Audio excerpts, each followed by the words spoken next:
Well, hey friends, it's me, Pastor Doug, with another word of encouragement for the day for today, Monday, May 16th. This week, we are continuing to explore perhaps Jesus' most famous section of teaching called the Sermon on the Mount, found in Matthew chapter 5, 6, and 7. And this last Sunday, we reached a point in Jesus' Sermon on the Mount where he speaks to something universal, something that all of us deal with and struggle with to varying degrees, and that is the issue of anger. He describes what it looks like to be a part of his kingdom and deal with anger and resentment. And today what I want to do is I want to read to you a section of scripture from Genesis chapter 4, verses 2 through 8. This is the famous story of Cain and Abel that most of us will be familiar with. And even if you're not familiar with this story, it's a really simple and easy to follow along with story. So let me pick it up here in chapter 4, starting in verse 2. It says this: Now Abel, these are two brothers, Cain and Abel. Now Abel kept flocks and Cain worked the soil.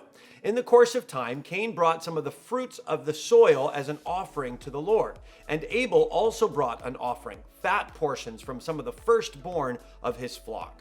The Lord looked with favor on Abel and his offering, but on Cain and his offering, he did not look on with favor. So Cain was very angry, and his face was downcast.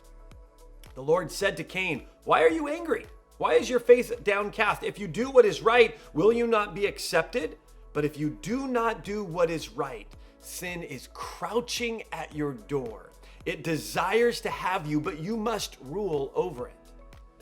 Now Cain said to his brother Abel, "Let's go out into the field."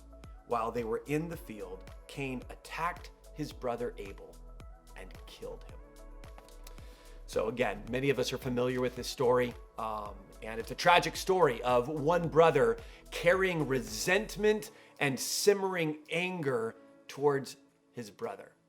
And what's so interesting about this story is this little conversation that apparently God has with Cain, where God warns Cain of what's going to happen if he allows this anger and this resentment to keep simmering, right? If he keeps stirring this pot of frustration and anger and resentment towards his brother, he says, sin is crouching at your door. I love that imagery. It's like this animal that's crouching at the door, waiting for the right opportunity to spring and attack. And that's how anger works, right? Is when we keep it nearby, when we keep resentment nearby, at some point it's going to explode, it's going to spring, it's going to attack. And often we find that it attacks through our mouths, through our lips, through the words that we say to people around us. And it's such an interesting imagery where God says sin is crouching at your door. It desires to have you, desires to control you, desires to have control of you, but you must rule over it. So friends, here's what I want to ask you today. I just want to simply ask you this question. Is there some resentment that is crouching at your door? Is there some anger, some frustration towards someone that is crouching at your door, that is looking for the opportunity to spring and sort of gain control over you? Who is that resentment directed towards? Who is that frustration or that anger directed towards? And then I simply want you to bring that to the Lord and ask the Lord, what do I need to do with this? Is there an apology I need to make? Is there some reconciliation I need to pursue?